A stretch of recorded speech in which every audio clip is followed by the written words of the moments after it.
Oui. Dans les choses que vous avez réussi, beaucoup d'humoristes font de l'humour politique. Vous avez réussi à faire en sorte que des politiques fassent de l'humour taloche. Ça, c'est pas évident. Ça, c'est un grand souvenir. Ben oui, mais on va revoir des images. C'est vieux. Cap 48, Joël Milquet, Didier Renders qui font un sketch des taloches. On va peut-être regarder quand même pour ceux qui auraient loupé ça. C'est délicieux.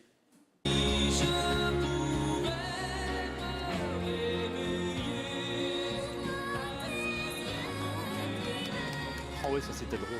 C'est quand même assez impressionnant de voir Didier Renders comme ça. Ah oui. C'est... Mais même moi, quand même. Il doit pas... Je veux bien une réaction, mais il doit pas avoir grand-chose à dire après ça. Là. Non, mais d'abord, j'avais oublié que ça avait déjà 10 ans. Quand je vous dis qu'on est des vieux comiques, c'était pour Cap 48, en fait, ils n'ont pas tellement eu le choix. Est-ce que vous êtes contre le handicap, non? Mais c'était presque ça. C'est-à-dire qu'ils étaient absolument pas au courant qu'on allait... Vraiment, c'était pas truqué. Donc, aucun des deux ne savait, c'était un public comme ici, qu'on allait les choisir pour faire ce défi. Donc, vraiment, ils ont joué le jeu, ils n'allaient pas refuser, mais ils ont quand même paniqué. Ben, je peux comprendre. Et quand on leur a dit il faut en plus s'habiller en taloche, Joël a hésité un petit peu plus longtemps que Didier.